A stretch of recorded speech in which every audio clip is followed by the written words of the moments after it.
അല്ലാതെ വേറെ മാർഗമില്ല നാണിയമ്മേ. ഇതിൽ കൂടുതൽ സഹിക്കാൻ എനിക്ക് ശക്തിയില്ല. ഇനി ഇവിടെ നിന്നാൽ ഞാൻ എന്തെങ്കിലും കടുകൈ ചെയ്തു പോകും.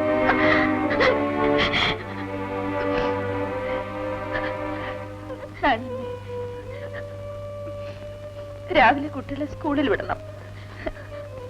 സജി പല്ല് തേക്കാൻ മടിച്ചു നിൽക്കും, അത് ശ്രദ്ധിക്കണം.